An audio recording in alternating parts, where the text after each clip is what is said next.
Hello. જય શ્રી કૃષ્ણ. જય જય લક્ષ્મીનારાયણ.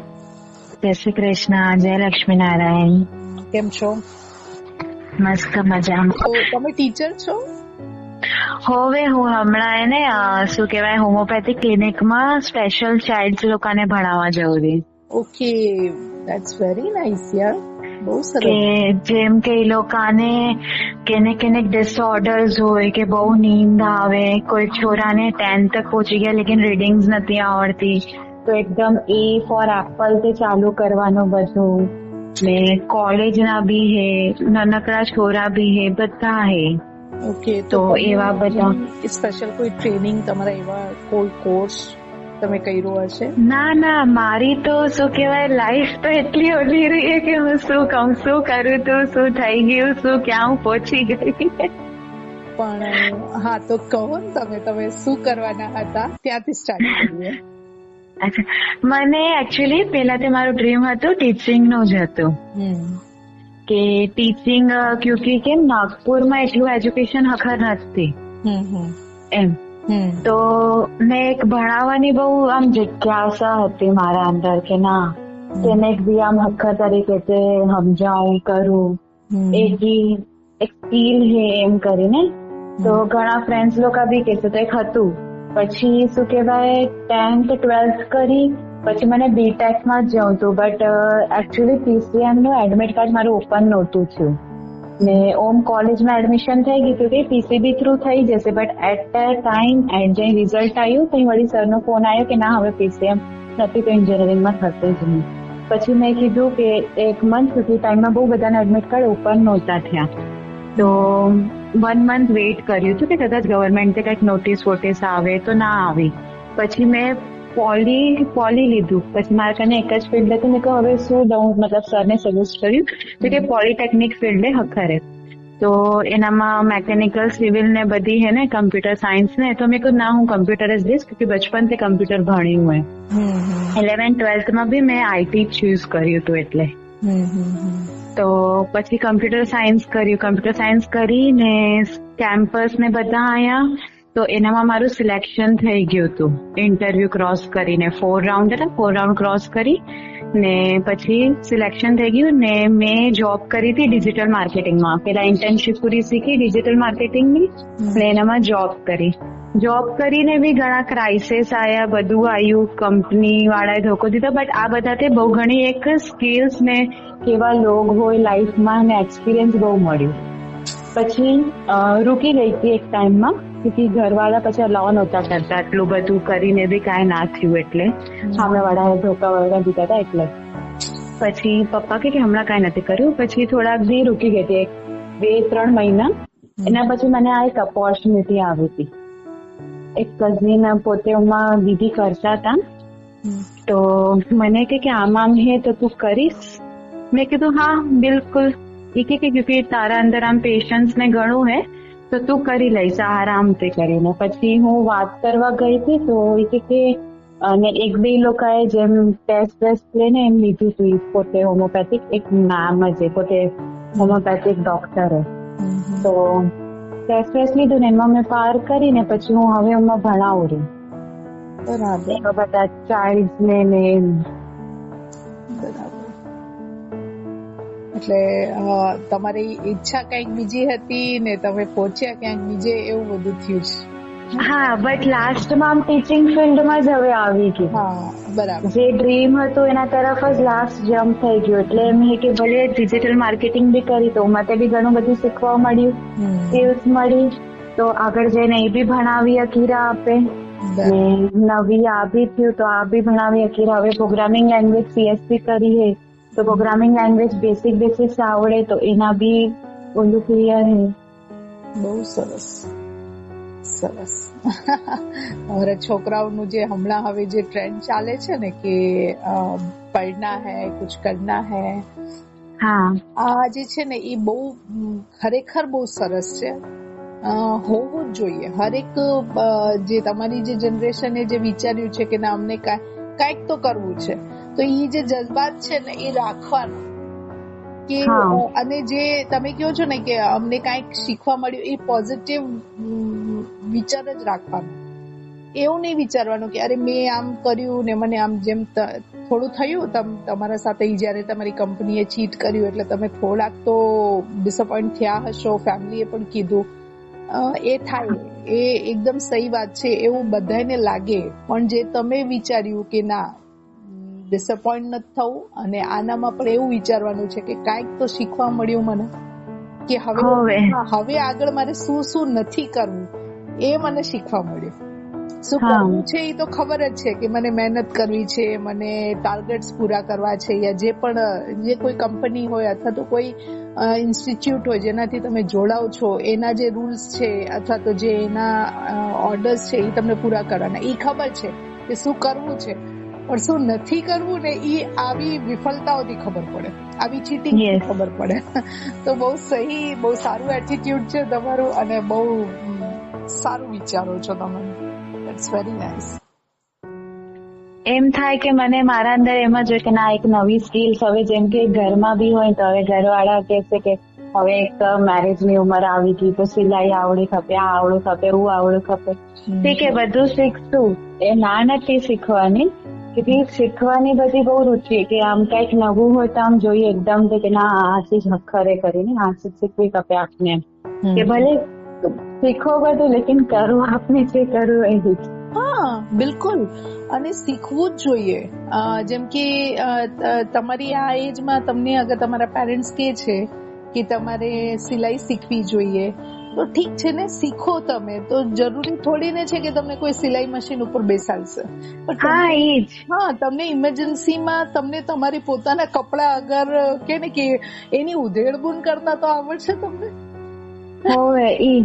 એવી રીતે અમે જેમ કે અમારી એજમાં અમને એમ કેતા, ત્યારે બહુ આટલું બધું કાર ચલાવવાનું નહોતું ને, તો હું મારા હસબન્ડને એ જ કહેતી કે મને કાર શીખવા દો, તમે મને નહીં ચલાવવા દો મને ખબર છે, પણ મારે લાયસન્સ બનાવવું છે કે મારી પાસે 2 વ્હીલર અને 4 વ્હીલરનું લાયસન્સ છે.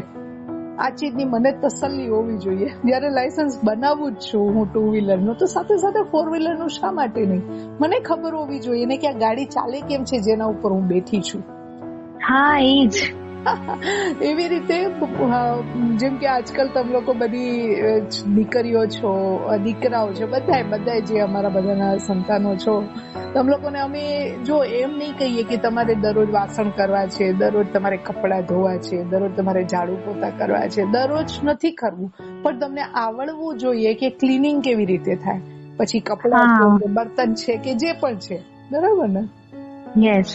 બસ આ ચીજ શીખવાનું જે મન રાખે ને એ જ સહી વ્યક્તિ કહેવાય. હવે તો તમારા આનામાં તો બહુ સારું થઈ ગયું છે કે દીકરા પણ સામેથી કહે છે કે ના અમને થોડુંક વગર શીખવાડી દો તો અમને કોઈની હોશિયારી ન રહે, અને દીકરીઓ કહે છે ના અમે બહારનું બધું શીખવા જઈએ જ છીએ. આ બહુ સારી વાત કહેવાય. તમે હર ચીજ શીખવાનું જે મન રાખો છો ને એ બહુ મોટી વાત કહેવાય, અને રાખવું જ જોઈએ. હરેક વ્યક્તિને શીખવાની ધગસ હોવી જોઈએ. પછી તમે એને કન્ટિન્યુ કરો છો કે નથી કરતા એ તો પછી તમારું ડેસ્ટિનેશન તમને જ્યાં લઈ જાય છે એ તો કહેવાય ને કે સબ कुछ पहले से तय है. हाँ वो तो है ही, वो तो है ही कि पहले से जो तय है वो होके ही रहेगा. हम किसी को मतलब ये पहले से गारंटी नहीं दे सकते कि ठीक है हमने इसी में अभ्यास किया है, इसी में स्टडी की है तो हम इसी तरफ मुड़ेंगे, ऐसा जरूरी नहीं है. मुझे भी मैं छोटी थी ना तब मुझे भी टीचर मतलब मैंने तो यूं ही लिख दिया था, मतलब स्कूल में ऐसे बोलते हैं ना कुछ फॉर्म वगैरह कि भाई आप क्या बनना चाहते हो, एम्बिशंस के लिए कि आपको फिल करना है, ऐसा था हम लोगों का. तो मैंने कुछ नहीं लिखा था. फिर मुझे मेरे क्लास में एक स्टूडेंट ने मुझे ऐसे बोला, चिढ़ाया मुझे, हाँ तू तो रोटियां ही बेलेगी ना. तो मुझे मतलब बहुत अजीब सा लगा कि ये ऐसे क्यों बोल रहा है. फिर उसने बोला नहीं कुछ तो लिख, मतलब जो होगा सो देखेंगे. मैंने बोला मुझे नहीं लगता मुझे कुछ करने मिले. ठीक है फिर भी कुछ तो लिख. तो मैंने टीचर लिख दिया. कोई एम्बिशन नहीं था उन दिनों. 11th में थी, इतना सोचा भी नहीं था क्योंकि पता नहीं था, बहुत ब्लैंक था मेरा. तो मैं वहाँ धनबाद से हूँ मैं, तो धनबाद में मुझे कंटिन्यू रहने मिलेगा या नहीं, मेरी आगे स्टडी होगी कि नहीं, ये कुछ पता नहीं था क्योंकि पापा का भी सारा बिजनेस मतलब ये हो रहा था कि उनको शिफ्टिंग करनी पड़ रही थी वहाँ पे कच्छ में. तो मुझे ऐसा लगा कि मैं क्या लिखूं, फिर भी ठीक है तो कुछ तो लिख। मैंने लिख दिया टीचर। और ठीक है, वो टीचर उन दिनों तो बनने नहीं मिला, लेकिन अब जब ऐसे मेंटोर बनी हूँ तो वो भी एक संस्कार शिक्षण का एक ये है। और उसके बाद जब ये सारी चीजें मिशन में सब मैनेज करने का मौका मिल रहा है तो ये भी लगता है कि जैसे मैनेजर का काम कर रहे हो। यस, ये भी फील हो रहा है कि अच्छा लगता है कि नहीं, कुछ तो कर रहे हैं, कुछ अच्छा कर रहे हैं, कुछ अच्छी जगह से जुड़े हैं। तो ये चीज बहुत महत्व की है कि जरूरी नहीं कि आप किसी बड़े कंपनी से जुड़ो। ठीक है, जो कर रहे हो वो सेटिस्फाइड होना चाहिए और अच्छा होना चाहिए, जिसे गर्व से दूसरे लोगों को बता सको, उनके साथ शेयर कर सको कि भाई मैं, पता है, मैं ये काम करती हूँ, मुझे बहुत अच्छा लगता है। वो जो तुम्हें सेटिस्फाइड करे, तुम्हें आत्मसंतुष्टि दे, वही काम सार्थक है। जैसे आपने बोला और मेरे मुंह से वाव निकला कि बहुत अच्छे, मतलब स्पेशल चाइल्ड को समय देना ये बहुत बड़ी बात है। क्योंकि स्पेशल चाइल्ड आप तो जानते ही होंगे कि मतलब स्पेशल जो लोग हैं, स्पेशल पर्सन जो है, वो सीधे भगवान से कनेक्टेड होते हैं। उनमें कोई राग द्वेष कुछ नहीं होता, तो एकदम अपनी ही गति में रहते हैं। उनको भगवान ही ऑपरेट करता है। ऑपरेट तो हम सभी को भगवान ही कर रहे हैं, लेकिन वो स्पेशल बच्चों की या स्पेशल लोगों की बात ही अलग है। यस, मैं गई थी, मैं गुजराती समाज में, मतलब पहले सेक्रेटरी का मेरा पद था। तो उस पद में हम लोगों को वो, मतलब जो गुजराती समाज है ना, वो एक स्कूल है, वो हैंडीकैप बच्चे रहते हैं ना, डम एंड डफ्स, यस, उनके लिए वो स्पेशल स्कूल है। वो गवर्नमेंट से उन्होंने वो स्कूल, वो जो समाज है ना, वो उन बच्चों के लिए स्कूल की तरह उनको दे दी गई है कि इस भवन का सदुपयोग हो, कि वहाँ पे बच्चों को पढ़ाया जाए, ये डम एंड डफ जो बच्चे हैं उन सबको। तो वहाँ पे जब हम लोगों के प्रोग्राम्स रहते थे या फिर उनके कोई स्पेशल प्रोग्राम रहे तो हमें स्पेशल इनविटेशन रहता था। तो मैं वहाँ एक दो बार मेरा जाना हुआ था। उन बच्चों को देख के, मतलब वो जिस तरह से वो, मतलब हम लोगों को जब स्टेज पे बुलाया जाए तब वो जो क्लैप्स करते थे, मतलब उनका कुछ अलग ही था। मतलब उनको देख के ऐसा लगता था कि हम कितनी सात्विक जगह बैठे हैं। मैंने तो बहुत अच्छा फील किया था। उनके हाथ से बनाए हुए, जैसे वो पेपर से उन्होंने कुछ बॉक्सेस बनाए थे, फिर कैंडल्स बनाते हैं वो लोग, फिर वो लैंप्स बनाते हैं, ये जो दीपावली में जो लैंप्स रहते हैं ना, यस, हाँ, आकाश दीप बोलते हैं, वो सारे बच्चे खुद अपने हाथों से बनाते हैं। अब मिट्टी के दिए बनाते हैं। तो वो सब चीजों को देख के ऐसा लगता है कि मतलब कितनी अच्छी तरीके से उनको सिखाया जाए और वो सीख रहे हैं और वो बना रहे हैं। तो बहुत अच्छा लगता था उनको देख के। तो ये चीज है कि जब ऐसा कुछ ऐसी किसी जगह को हमने भी देखा है और उससे जुड़े लोगों से जब मिलते हैं तो उनको बताने की जरूरत नहीं पड़ती, हम खुद समझ आते हैं और हमारे मुंह से वाव तो निकलता ही है कि भाई ये कोई छोटी बात नहीं है, बहुत बड़ी बात है। बिल्कुल, ऐसे चाइल्ड्स को देखकर ऐसा लगता है कि अपन खुद नॉर्मल है, अपन इतना कुछ कर सकते हैं, ये लोग तो ऐसे होके भी इतना कुछ कर रहे हैं, तो अपने में क्या है, अपन कुछ भी नहीं है इनके सामने। कुछ नहीं है, सच्ची बात है, एकदम सच्ची बात। और इन लोगों को देखकर इतनी खुशी मिलती है, कुछ भी करे इतने प्यार से सारी चीजें ऑल, तब ऐसा लगता है कि वाह यार। और रियली नॉर्मल पर्सन करते उनके साथ बहुत अच्छी बॉन्डिंग बन जाती है। बिल्कुल, क्योंकि नॉर्मल इंसान तो कर ही लेंगे अपना, हाँ, लेकिन इनको कराना, अभी ही मेरी मतलब मैम के थ्रू बात हो रही थी, क्योंकि एक मेरी स्टूडेंट है, सारी चीज करवानी पड़ती है और उनका माइंड ऐसा है कि कैचअप ही नहीं कर पाता है। 5 मिनट उसको कुछ चीज याद रहेगी, आफ्टर वो भूल जाएगी सारी चीजें। और स्कूल में बहुत ज्यादा ऐसे कैसे होमवर्क कंप्लीट नहीं, यहाँ पर ट्यूशन में मतलब पूरा होमवर्क उसको कंप्लीट करवाना, समझाना सारी चीज उसकी तरफ से एंड ऑल दैट है। तो मैम को मैं बोल रही थी कि मतलब जैसे इधर बड़ी बड़ी स्कूल्स है, सेंटर पॉइंट, भवंस, नारायण, ये सब में ये ऐसे ऐसे चाइल्ड लोगों को मतलब एक्सेप्ट नहीं कर रहे, निकाल दे रहे हैं स्कूल से। तो मेरा बोलना मैम को ये था कि वाई, क्योंकि आज कुछ पेरेंट्स ऐसे हैं जो ये खुद के चाइल्ड को एक्सेप्ट नहीं कर रहे हैं कि मेरा चाइल्ड ऐसा है करके। तो उस पेरेंट्स को भी कितना बुरा लगता है एंड स्टूडेंट्स को भी कितना बुरा लगता है जब एक इंसल्ट होती है ऐसे बच्चों की। तो मैं वही बोल रही थी कि अपन भी कुछ ऐसा करे इनके लिए कि कोई एक स्कूल हो कि कुछ हो कि पर्टिकुलर ऐसे सिस्टम के इधर ही हो, प्रॉपर उनको एक ट्रेनिंग मिले, भले वो 5 स्टूडेंट्स हो 10 स्टूडेंट्स हो, कोई फर्क नहीं पड़ता। हाँ, तो जैसे मैंने अभी आपको बताया ना कि वो गुजराती समाज का जो भवन है उसको उन्होंने यूटिलाइज किया।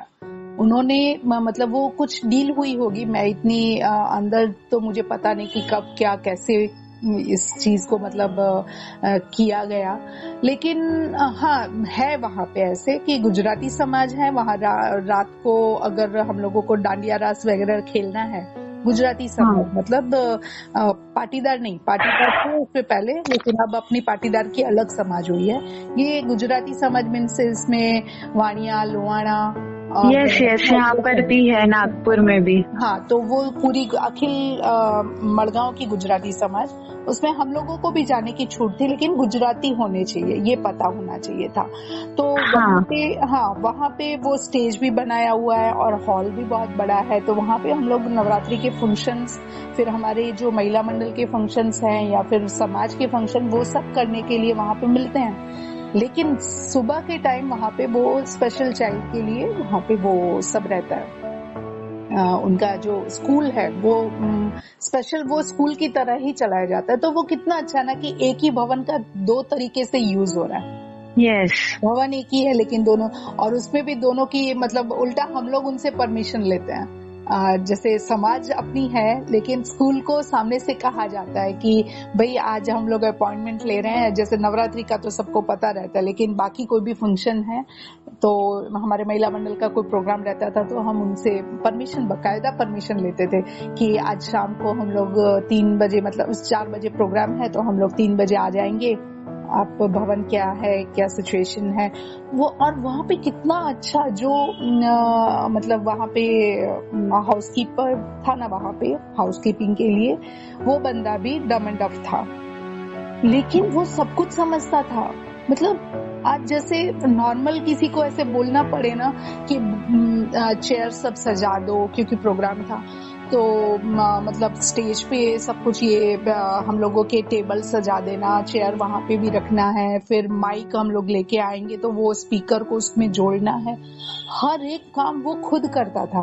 मतलब उसको अच्छा लगता था, वो पहले से तैयारी करने के लिए वो मतलब बेकरार माने इतना वो एक्साइटेड होना ऐसा लगता था और उसका एक्साइटमेंट देख के हम इतने खुश होते थे और हमारे मुंह से निकल ही जाता था कि मतलब लास्ट में जब हम लोग सारा प्रोग्राम हमारा खत्म होना उसके बाद हम स्पेशल उसको बुलाते थे कि नहीं आपको तो ऊपर एक बार स्टेज पे आना ही होगा। और वो ऊपर आने का जो वो उनका था ना, वो इतने खुश होते थे ना, उसकी वजह से शायद वही एनर्जी उनको ये सब करने के लिए बहुत ज्यादा एक्साइटेड बनाती थी। तो बहुत अच्छा लगता था यार। मतलब ऐसा होना चाहिए कि ऐसे ही जैसे इस समाज से प्रेरणा अन्य लोगों को या अन्य शहरों के ऐसे इंस्टीट्यूट को या उनको लेनी चाहिए कि जरूरी है ना, डम एंड डफ जो है या कोई भी किसी भी तरह के जो स्पेशल चाइल्ड्स हैं उनके लिए ये व्यवस्था हो तो बहुत अच्छी बात है। और है देवांशी, आप जैसे लोग, आपके जैसा मन रखने वाले कई लोग हैं जो इस तरह के काम भी कर रहे हैं, तो उनको अगर एक जगह मिल जाए तो वो ज्यादा खुश होंगे ना कि एक स्पेशल है कि ये जगह फिक्स हो गई हमारी। तो होना चाहिए ऐसा। यस मुझे तो ऐसे ही लोग पसंद है, मतलब जैसे ये सारे लोग मतलब ऐसे चाइल्ड वगैरह रहते हैं या बड़े जैसे ओल्ड एज के भी, अभी तो सब उनको आश्रम में रखते हैं। इधर जब हम लोग आश्रम जाते हैं तब मतलब इतना ऐसे प्यार आता है और ऐसे एक इमोशन होता है उनके साथ जुड़ा हुआ, क्योंकि नॉर्मल पर्सन तो खुद का तो कर ही रहा है बट ये सबके पास कौन है, इनके आज कितना इमोशन रहता है। जैसे हम लोग इधर वृद्ध आश्रम है, एक बार वहां गए थे मतलब फैमिली के साथ ही, तो इतना अच्छा लगा कि मतलब वो लोग खुद एक मतलब एक अपन को खुद को रोना आ जाता है कि वो लोग अपने बच्चों के लिए इतने बड़े मतलब वेट करते हैं सारी चीज, और उनके बच्चे इतने बड़े होकर ऐसे काम करते हैं, तब ऐसे लगता है कि क्यों भगवान एंड सारी चीजें।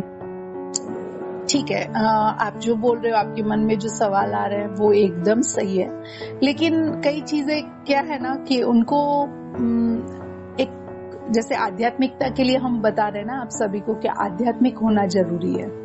आध्यात्मिकता का मतलब क्या है पता है? हर चीज, स्पिरिचुअलिटी का दूसरा एक पर्यायवाची शब्द है हर एक स्थिति को, हर एक परिस्थिति को स्वीकारना। सही अर्थ में वही स्पिरिचुअलिटी है। मुझे वो वर्ड्स इंग्लिश में फ्रेम करने नहीं आएंगे, लेकिन आप समझ गए होंगे हिंदी में भी जो मैंने बोला कि हाँ राइट, हाँ, हर एक परिस्थिति को स्वीकारना ही आध्यात्मिकता का ज्ञान है। तो जैसे हम लोग जो अभी प्रयास में हैं, अभी 2 दिन पहले ही बात ऐसे हुई कि यंगस्टर्स को आध्यात्मिक बनाने के लिए मतलब बहुत मेहनत करनी पड़ेगी और वो नहीं समझेंगे। तो मेरे मन में एक ही बात आई कि जब छोटे छोटे बच्चों को हम सिखा रहे हैं, संस्कार शिक्षण दे रहे हैं, वो तो यंगस्टर्स से छोटे हुए ना, जब उनके लिए हम प्रयास कर रहे हैं कि वो कुछ सीखे, कुछ संस्कृति के बारे में जाने, हिंदू संस्कृति के बारे में, ये सनातन संस्कृति के बारे में, तो यंगस्टर्स जो है वो तो मैच्योर हो चुके हैं। क्या वो ये इस बात की मार्मिकता को नहीं समझेंगे कि आध्यात्मिकता का कितना बड़ा रोल उनकी लाइफ में होगा? बिल्कुल। हर एक परिस्थिति है, कोई भी परिस्थिति, वो सकारात्मक पॉजिटिव भी हो सकती है और नेगेटिव भी हो सकती है। जैसे कभी कभी जैसे आपके मन में जो विचार आया कि मतलब बच्चे अपने पेरेंट्स को क्यों वृद्धाश्रम छोड़ रहे हैं, जब वो आप फेस करते हो तब आपको पता चलता है, मतलब उस सिचुएशन को फेस करते हो, जैसे आप वहां गए, वृद्धाश्रम में गए, तब आपको ऐसा लगता है कि इनको कितनी जरूरत है अपने बच्चों की। लेकिन इसका दूसरा पहलू ये भी होता है, जैसे कई पेरेंट्स हैं वो अपने बच्चों को हॉस्टल भेजते हैं, कितने छोटे छोटे बच्चे रहते हैं, 4th स्टैंडर्ड में आए और उसको वो प्लान करना शुरू कर देते कि हमें इन्हें हॉस्टल भेजना है। तब क्या वो बच्चों को, उनके पेरेंट्स उनको प्यार नहीं करते हैं? करते हैं। हो सकता है कि मतलब वो प्यार भी करते हो, अथवा तो उनकी कोई मजबूरी रही हो, कुछ भी सिचुएशन हो सकती है।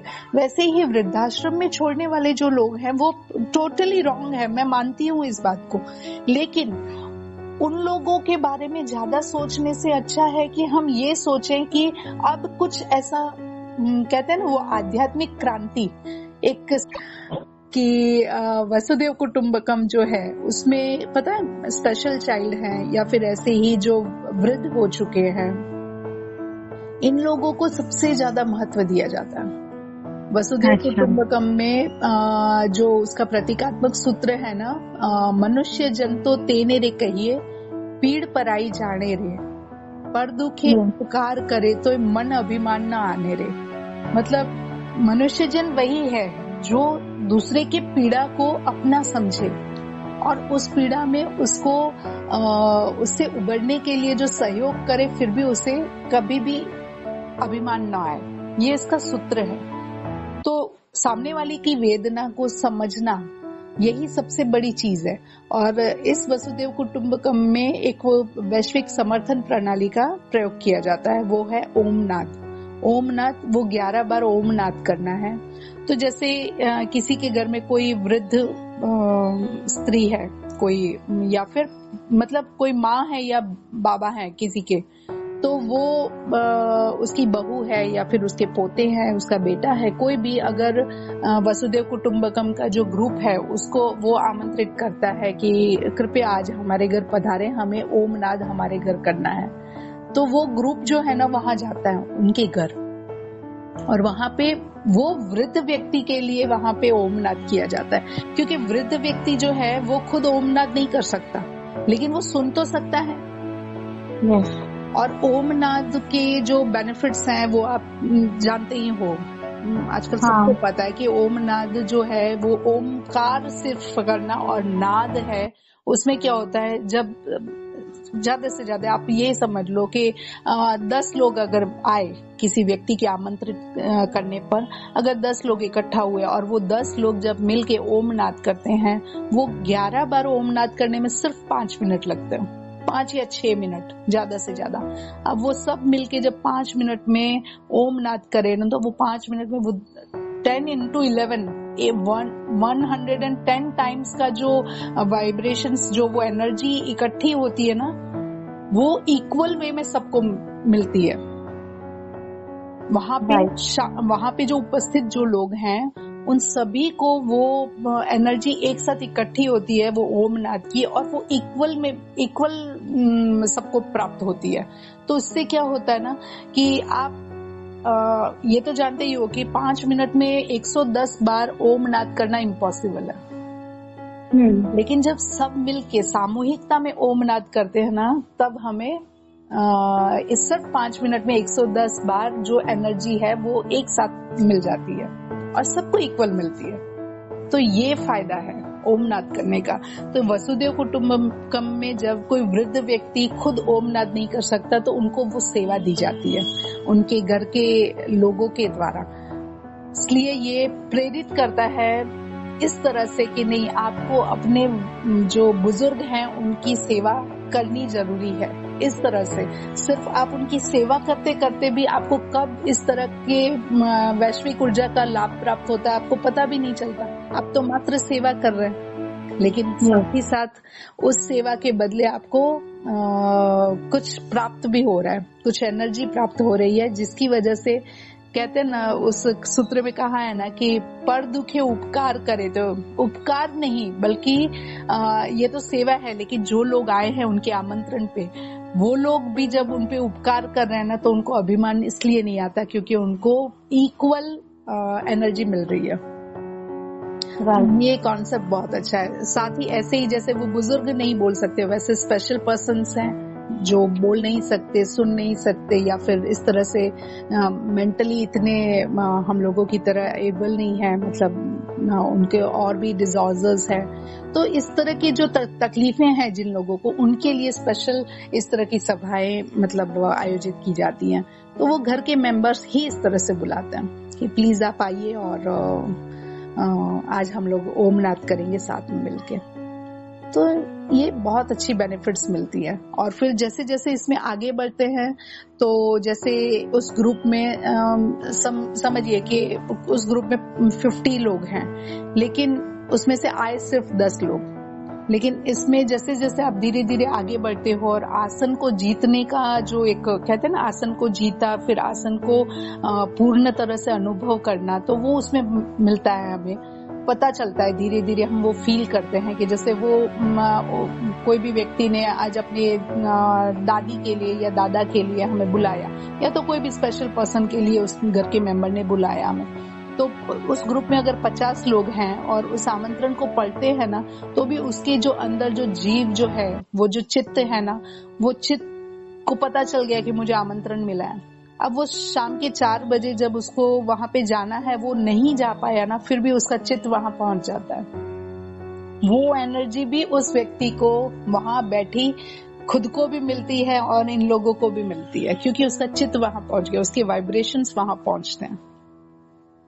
तो इतना सुंदर कॉन्सेप्ट है ये वसुदेव कुटुंबकम का। इसमें जितना ज्यादा स्टडी करते हो ना, उतना ज्यादा पता चलता है। जैसे आप लोग पढ़े लिखे हो, थोड़ा ज्यादा डिग्रीज लिए, तो आपने खुद ने देखा होगा कि जो विषय में आप जैसे पहले मैथ्स पढ़ रहे थे, 10th तक पढ़ा, उसके बाद आपने 11th 12th में पढ़ा तो थोड़ा ज्यादा समझ में आया। फिर आगे भी जब आप मास्टर्स करते हो तो उसमें और ज्यादा आपको नॉलेज मिलता है कि मैथ्स में और क्या है, बाकी लोगों को नहीं पता चलता। वैसे ही ये वसुदेव कुटुंबकम में इसी तरह से कि स्पेशल जो पर्सन्स हैं उनके साथ कनेक्शन कैसे बनते हैं, वो प्राकृतिक रूप से ही मिलते हैं। और आप कोइंसिडेंस ऐसा है, मुझे पता भी नहीं था, लेकिन पता चला अभी अभी आपसे कि आप इस तरह के स्पेशल पर्सन्स को इस तरह से ट्रीट करते हैं, उनको एजुकेशन देते हैं। तो आपने थोड़ी तो उनकी लैंग्वेज समझी होगी, yes. उनके न बोलने के बावजूद आप उनके मतलब वाइब्रेशंस जो आपको मिलते होंगे, उनके जो रिप्लाईज हैं, वो जो कन्वे आप करते हो उनके साथ, वो सब आप समझ रहे होंगे कि वो कुछ तो ऐसा है, वो नेचुरल वे में हो रहा है। आप उसके साथ बोल नहीं रहे हो लेकिन वो समझ लेते हैं, वो सिर्फ आपकी एंट्री से वो खुश हो जाते हैं, वो आपको फील कर लेते हैं कि नहीं अब मैम आ गई हैं। कुछ ऐसा होता होगा, आपने खुद फील किया होगा। यस, राइट, है ना, ये चीजें होती हैं। ऐसे नॉर्मल लोगों को अगर बताया जाए ना तो वो नहीं समझते ये सारी चीजें, लेकिन हम लोगों ने बकायदा इसमें स्टडी की है, अभ्यास किया है, तो हमें पता चला धीरे धीरे कि नहीं ये होता है। ये किस तरह से वो 5 मिनट का ओम नाद पूरे ग्रुप को इक्वल कॉस्मिक एनर्जी दे रहा है, वो कैसे दे रहा है, वो कैसे हो रहा है। फिर किसी की एब्सेंस में जब आह्वान करते हैं, हम इस तरह से आमंत्रित करते हैं सब लोगों को, अगर लोगों को पता चल गया कि हमने उनको आमंत्रित किया है, क्योंकि ग्रुप के द्वारा पता चल रहा है, तो भी वो व्यक्ति वहां आए या न आए, इस व्यक्ति को यहाँ घर पे बैठे उस आसन पे वो सारे वाइब्रेशंस वो महसूस करते हैं, वो सारी एनर्जी वो लोग फील करते हैं। ये कुछ अद्भुत है और कुछ अनोखा है, ये कॉन्सेप्ट बहुत अच्छा है। तो प्रयास है, अपने मिशन विवेकानंदा में भी इस चीज को जोड़ा गया है कि 11 बार ओम नाद करना चाहिए। अहम ब्रह्मास्मि जो सूत्र है उसके में उसमें कि नहीं, आप उस अहम ब्रह्मास्मि का जो है चरण, उसके अंदर आप 11 बार ओम नाद करें सामूहिकता में। तो अब उसमें जो रुचि लेते हैं उनको समझाया जाता है। अब जो जिनको रुचि लेनी ही नहीं है, ठीक है हम कर लेंगे, इसके आगे क्या है, ये क्यों है, इसके बारे में जो जिज्ञासा होनी चाहिए ना, वो मुझे कहीं ना कहीं बहुत कम लोगों में वो दिखती है। ठीक है, अपने प्रयास हैं, आगे बढ़ते रहेंगे ऐसे ही। किसी न किसी को कभी न कभी जरूरत होगी तो उसे जरूर इसका लाभ मिलेगा। मुझे तो ये सुनकर बहुत अच्छा कॉन्सेप्ट लगा। रियली बहुत, मतलब मैं इससे एक कनेक्ट कर पा रही हूँ कि एक आप जैसे बता रहे हो उसमें ही कितना मतलब ब्यूटीफुल, कितना प्योर है ये, तब ये सारी चीज जब होती होगी तो कितना प्योरेस्ट फॉर्म, और जो वाइब्रेशंस होंगे कितने स्ट्रॉन्ग वाइब्रेशंस होंगे। बिल्कुल बिल्कुल नहीं, और उसमें क्या है ना, वही जो उसका सूत्र है ना, वही सबसे ज्यादा क्या बोलते हैं, वो हमें वो कॉन्सेप्ट में जुड़ने के लिए प्रेरित करता है, इंस्पायर करता है। कैसे कि पर दुखे उपकार करे तो मन अभिमान ना आने रहे, क्योंकि स्पिरिचुअलिटी में, आध्यात्मिकता में सबसे पहली बात कहा जाता है कि अभिमान जो है वो आपका सबसे बड़ा शत्रु है, नहीं होना चाहिए। तो यहाँ पे हम किसी की मदद कर रहे हैं, फिर भी हमें अभिमान नहीं आता। इसलिए नहीं आता क्योंकि वहां पे जाके हमें उतनी ही एनर्जी मिल रही है, तो हमें अभिमान कैसे आएगा कि भाई मैंने किसी को समय दिया। क्योंकि आज किसी के आमंत्रण पे किसी के घर जाओ, आज मतलब 1 महीने में भले एक बार अगर आप इस तरह की सभा रखते हो, फिर भी वो किसी के लिए समय निकालना, जैसे किसी के घर जाना है तो हाफ एन आवर, तो अगर एकदम नजदीक रहते हो तो भी हाफ एन आवर आपको उसको देना पड़ता है। बिल्कुल। तो वो जो समय का जो दान करना है ना, वो सबसे बड़ी बात है। आज लोगों के पास सब कुछ है लेकिन समय नहीं है। राइट। मुझे वो ड्रेसअप करके निकलना है, वही मुझे इरिटेट करता है। ऐसा मतलब आज की जो न्यू जनरेशन है उनके मुंह से सबसे पहली बात ये निकलती है कि जाना है, मन करता है, लेकिन मुझे वो ड्रेसअप होके जाना वो थोड़ा कम जमता है, रहने दो ना। इसलिए वो लोग जो वो समय दे रहे हैं वो बहुत बड़ी बात है, बहुत ही बड़ी बात है। तो इसलिए वहां पे वो उपकार अगर मन में कहीं आ भी गया कि भाई मैंने इनको समय दिया, तो वो उपकार नहीं रहता, वहां पे वो अभिमान नहीं रहता, वहां पे वो समतल हो जाता है कि नहीं, वहां जाके मुझे भी कुछ मिल रहा है, मैं यूं ही तो नहीं जा रही ना। तो वहां अभिमान का नाश हो रहा है। ये बहुत अच्छा है। और आपसे पहले वो राजवी के साथ भी मेरी इस बात पे चर्चा हुई थी, पाटन से है वो राजवी, उसने भी मुझे पूछा था ऐसे कि मुझे आपके वो पर्सनल जो कॉन्सेप्ट है ना वसुधैव कुटुंबकम, उसके बारे में जानना है। तो मैंने उसको भी बताया, तो उससे भी बहुत पसंद आया। तो हाँ, मुझे भी बहुत ज्यादा अच्छा लगा ये कॉन्सेप्ट, और ये जो चीज है वो बहुत अच्छी लगी मुझे। और ये है ना इंटरनेशनल लेवल पे हो रहा है ये जो कार्य है ना, इंटरनेशनल लेवल पे सभी लोग जिनको ये पता चल रहा है वो खुद अपने आप में जुड़ रहे हैं, वो किसी तरह, और स्वतंत्रता है इसमें पूर्ण तरह से।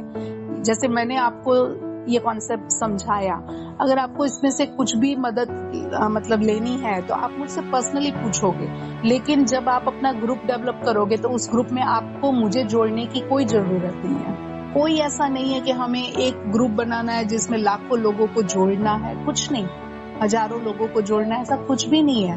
बस आप अपना डेवलप करो, आपने जिससे जाना उससे मात्र सीखने की बात है, उससे सीख लो और बाद में अपना ग्रुप डेवलप करो। उसके बाद आपसे भी जो लोग सीख रहे हैं वो भी स्वतंत्र हैं, वो फ्री हैं, उनको ऐसा कुछ नहीं है कि उनको मतलब 12-15 लोगों को जोड़ना ही है, वो अपनी तरीके से इसमें डेवलप कर सकते हैं। हाँ, मतलब वो पूर्ण तरह एक तरह से वसुदेव कुटुंबकम, मतलब पूर्ण वसुधा को अपना एक परिवार समझना है, लेकिन सबको स्वतंत्र रखना है, किसी को बांध के नहीं रखना। तो इस तरह से वो एक पूरी तरीके से वसुदेव कुटुंबकम को वो सार्थक बनाता है, इस कॉन्सेप्ट को। तो और बहुत अच्छा प्रयोजन है। अपने G20 में मोदी जी ने अपना जो राष्ट्रीय ये है उसको अंतर्राष्ट्रीय सम्मेलन में भी, शिखर सम्मेलन में भी इसको कहा गया ना कि भाई वसुदेव कुटुंबकम यही उसका मंत्र रहेगा। तो गर्व महसूस होता है हमें कि भाई शिखर सम्मेलन में भी इसको जोड़ा गया है, ये बहुत बड़ी बात है। यस। तो बस इसका प्रचार प्रसार वैसे नहीं करते, लेकिन हाँ, जिस किसी को भी इंटरेस्ट हो तो उसके साथ इस बात को शेयर जरूर करते हैं। लोगों को जितना ज्यादा पता चलेगा, क्योंकि आज क्या है ना, सांप्रदायिक, जातीय, इस तरह के विवादों में लोग इतने उलझे हुए ना कि वो जो सही करना है ना, इस चीज को ही भूलते जा रहे हैं। उनको असल में खुद का आध्यात्मिक डेवलपमेंट करना है, लेकिन उनको पता ही नहीं है। वो बस भाई मैं तो इस संप्रदाय से हूँ, मैं इस जाति का हूँ, मैं इस इंस्टीट्यूट से जुड़ा हूँ, मैं इस स्कूल से हूँ, मैं इस संस्था से हूँ। हर तरह से वो अपने आप को साबित करने पे लगे हुए हैं। ये नहीं सोच रहे हैं कि भाई कुछ तो ऐसा हो जो उन्हें बांध के भी एकजुट करे और उनको बांध के भी न रखे, स्वतंत्र भी रखें और सबको साथ लेके चले। इस चीज के बारे में जब आध्यात्मिकता के साथ वो लोग आगे बढ़ते हैं ना, तो उनको ये सब चीजें समझ में आने ही लगती हैं और वो कहीं भी बंद के नहीं रहते फिर। और अपनी पहचान है वो छोड़नी नहीं है। हाँ ठीक है, आप हिंदू जाति से हैं तो आप बताइए, आप हिंदू धर्म के हैं तो आप बताइए, और आपका जो संप्रदाय है जो आपको विरासत में मिला है, आपके वडीलों ने आपको बताया है कि भाई हम इस संप्रदाय से हैं, तो आप जरूर जुड़ के रहें, कोई दिक्कत नहीं है। लेकिन कहते ना वो सर्वे सर्वा जो लास्ट एंड ऑफ द मतलब अपना जो एक इंट्रोडक्शन है, लास्ट में अपना प्रथम परिचय तो यही बताना चाहिए कि भाई वसुदेव कुटुंबकम, कि पूरी वसुधा एक कुटुंब है और मैं उस कुटुंब का एक हिस्सा हूँ। तो ये जज्बात जो है ना, ये जिस दिन हर एक व्यक्ति में जब जाग गया ना, तो ये सारे के सारे विवाद खत्म हो जाएंगे। तो वहां पे शुरू करने के लिए हमें किसी की राह नहीं देखनी है, हमें खुद को अपने आप को आगे बढ़ाना है और इसमें जैसे जैसे आप आगे बढ़ते हो, इसमें कोई किसी तरह की ट्रेनिंग्स वगैरह ऐसा कुछ नहीं है, सिर्फ अभ्यास है कि मैं किस तरह से इसमें आगे बढ़ूं, इस कॉन्सेप्ट को समझूं और आगे बढ़ूं। किसी तरह के इसमें ट्रेनिंग सेंटर या ये वो कुछ भी नहीं है, बस इसको सहजता से सीखना है। और अगर यथासंभव अगर आपके आसपास है वो माहौल, तो आपको उसको डेवलप करना है। अगर नहीं कर सकते तो अपने आप के लिए तो कर ही सकते हैं, खुद के लिए वो काफी है। बिल्कुल। और बताइए। मुझे तो सुनकर ही बहुत अच्छा लगा और ऐसा लगा कि मैं कब करूँ इसका। नहीं, जरूर आपको, अगर आपको कुछ ऐसा करना है तो अगर किसी चीज की जरूरत रही, कुछ सीखना है इसके विषय में, तो मैं जरूर आपको सिखाऊंगी। और जैसे कि लेट्स मीट जो प्रयोजन हमने स्टार्ट किया ना, वो भी इसी तरीके से कि अपने परिचय बताओ, आप पर्सनली लाइफ में क्या कर रहे हो, आप समाज के लिए क्या करना चाहते हो, आपको समाज में क्या कोई संदेश देना है, इन सब चीजों को ही बताने के लिए हम लोगों ने वो ग्रुप डेवलप किया है। उसमें मिशन के लिए हम सिर्फ उनको प्रेरित कर रहे हैं कि अगर मिशन में आप जुड़ते हो तो आपको एक सेवा करने का मौका मिलेगा, समाज में सेवा करने का एक मौका मिलेगा, उसके लिए वो एक मंच है। तो ये सिर्फ कि आपको अगर सेवा देनी है तो ये रहा, बाकी जो भी है वो जो प्रयोजन लेट्स मीट है, जो मीटिंग हम ऑर्गेनाइज कर रहे हैं, उसमें सिर्फ हमें अपने खुद के परिचय और खुद की जो प्रश्नोत्तरी है या खुद के जो संदेश है वही देने हैं। यही हुआ कि आपका भी विषय वही है कि आप सेवा दे रहे हो और इतनी अच्छी जगह से जुड़े हो, ये बहुत बड़ी बात है। देवांशी, आप सचमुच ब्लेस्ड हो। फिर भी थैंक यू सो मच, मुझे भी आपसे बात करके बहुत अच्छा लगा कि इतनी सारी जो चीजें हैं, जैसे मैंने एक्चुअली मैं जब से पता चला ना लेट्स मीट में मैं ज्वाइन हुई, फिर मैं एक फॉलो टाइप बोलते हैं ना, कुछ अच्छी जहाँ से चीज हो रही हो वहां से एक अट्रैक्शन, जो लॉ ऑफ अट्रैक्शन है वो चीज अपनी बढ़ती जाती है कि नहीं ये भी कुछ सीखना है, क्योंकि बहुत सी चीजें जो खुद के लिए, खुद का धर्म क्या है ये अपन को नहीं पता, सही है, तो उसमें जाना है, सीखना है। तो फेसबुक पेज था, तो फेसबुक पेज को फॉलो किया, फिर उसमें जैसे वीडियोस रोज रोज देखी कि मतलब क्या चल रहा है, जैसे मैंने अभी मीटिंग में भी बोला था कि मुझे देखकर बहुत अच्छा लगा ये कंसेप्ट एंड सारी चीजें। नहीं, मिशन अभिमन्यु में कई लोग, क्योंकि ये 5 साल से चल रहा है ना, तो कई लोग इसमें जुड़े और कई लोगों ने बहुत सारी मदद किया, बहुत सारी मदद, जिनको जो आया उन सब ने इसमें दिया है। तो लास्ट में यही दिख रहा था कि बहुत सारी लेडीज इसमें जुड़ रही हैं, लेकिन युवा वर्ग है वो कहीं कम लग रहे हैं। तो हमने बोला कि 20 to 40 रखते हैं, तो कई लोगों ने ये भी सजेस्ट किया कि 20 to 40 मत रखिए, सिर्फ 20 to 30 रखिए। अब 20 to 30 में क्या हो रहा है कि वो आपका करियर सजाने का जो समय है ना करियर बनाने का बोले, करियर सजाने का बोले, तो वो है पीरियड, वो 20 to 30। तो हमने बोला कि क्यों ना 20 to 40 रखे, वो युवा ही कहलाते हैं। से पहले के युवा ही कहलाते हैं। हम लोगों में ऐसा हम लोगों ने सोच लिया कि भाई 30 के बाद बड़े हो गए, 35 के बाद तो बड़े हो गए, बड़े नहीं हुए। उसी समय आप अपने, क्योंकि आप सेटल्ड हो ना, 30 तक आप पूरे सेटल्ड हो चुके हो, उसके बाद अगर किसी चीज में समय देना है तो आप आफ्टर 30 ही दे पाओगे, राइट। तो आप उसमें जुड़ो, जुड़ के सीखते सीखते आप बाद में कुछ करना है तो वो 30 to 40 है, तो उस चीज को कनेक्ट करके 20 to 40 रखा गया है। अब उसमें आपके मतलब जो भी प्रश्न रहेंगे उसी के जवाब दिए जाएंगे ना, और जरूरी नहीं है कि यहाँ पे आपको प्रश्न ही करने हैं, आप अपने किसी भी तरह के मैसेजेस जो आप देना चाहते हो, कुछ और डेवलपमेंट हमें भी सीखने मिले आप लोगों की वजह से, तो समाज को कंट्रीब्यूट करने के लिए आप आगे बढ़े, इसके लिए ही ये लेट्स मीट तैयार किया गया है। क्योंकि बाकी सब चीजें तो वैसे भी मिशन में है कि आपड़ी रियाण करके है कि उसमें आके आप कुछ भी पूछ सकते हो, कोई भी प्रॉब्लम है ये वो, तो उसके लिए वो आपड़ी रियाण है। फिर सहज संवाद है, वो मेन जो ग्रुप्स हैं वो मतलब कोर टीम बोलते हैं, उसके लिए है। बाकी विवेकानंदा और कृष्ण सुभद्रा संवाद, इन सब के ऑनलाइन सेशंस हैं, तो सब कुछ है ही। ये लेट्स मीट सिर्फ इसके लिए कि आम जनता अपने मन की बात बताए, इसके लिए ही इसको बनाया गया है। लेकिन देखें इसमें कितने लोग इसका फायदा उठा रहे हैं या फिर हमें फायदा दे रहे हैं ये देखना होगा आगे।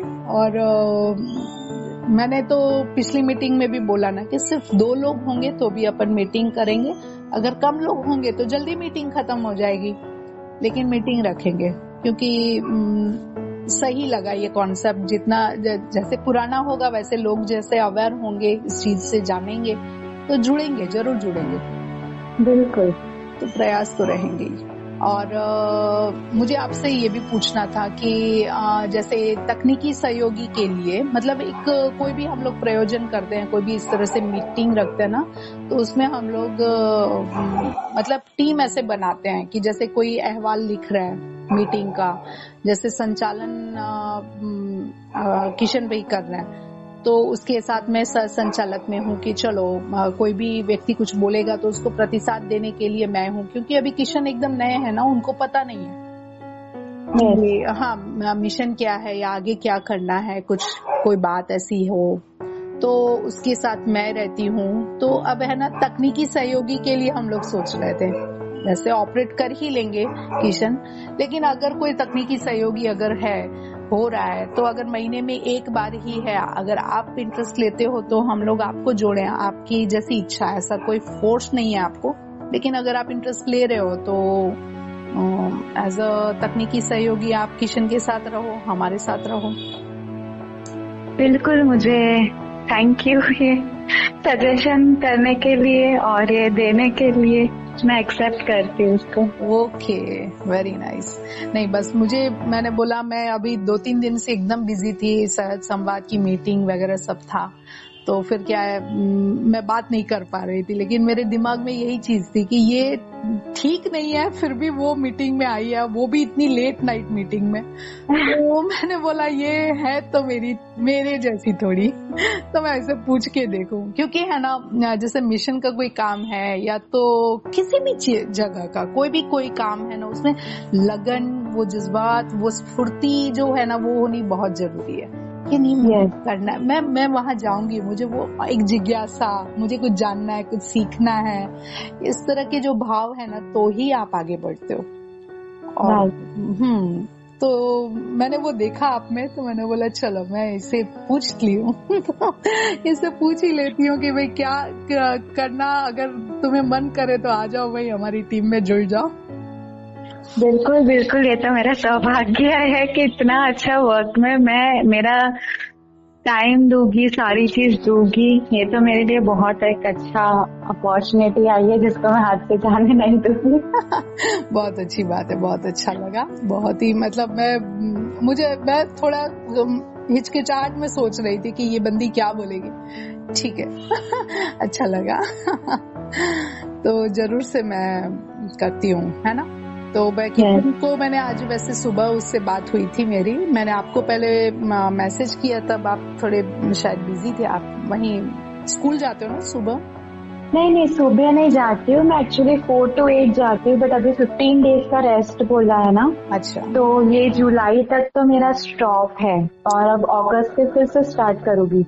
बट कैसे कुछ डिफिकल्टीज आती है तो फोन ऑनलाइन के थ्रू हो जाते, क्योंकि कुछ स्टूडेंट्स ऐसे ना जो अपने ही हैं, उनको अपनी ही मैम चाहिए रहती है। हाँ, सही है।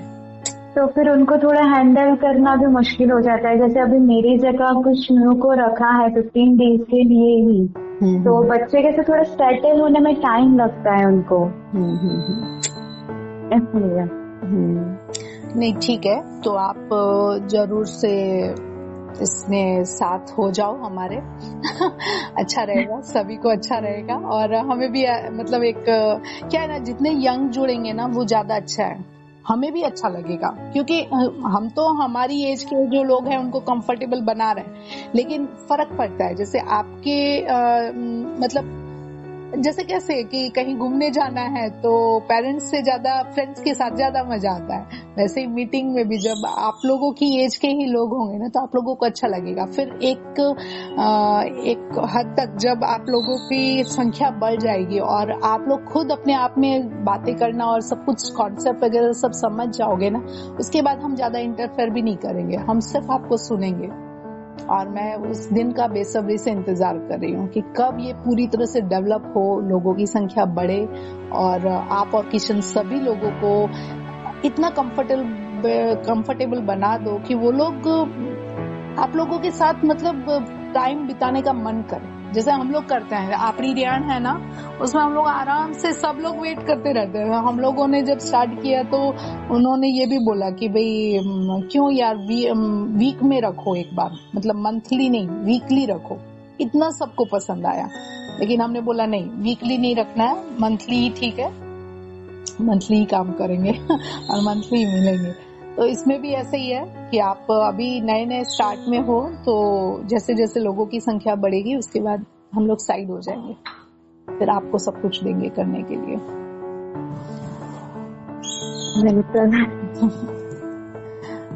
ठीक है, कुछ भी ऐसा हो तो मुझे बहुत अच्छा लगेगा, ऐसे सिखाओगे, जैसे कुटुम्बर वाला भी ग्रुप है, सारी चीजें, ओमकार और सारी चीजें होगी। नहीं बिल्कुल, नहीं, ये वसुदेव कुटुंबकम का तो मुझे तो बहुत आग्रह है कई लोगों से कि प्लीज आप मतलब स्टार्ट कर दो, मतलब एक वसुदेव कुटुंबकम का एक ग्रुप ही बना लो, ये सभी बातें हो रही है।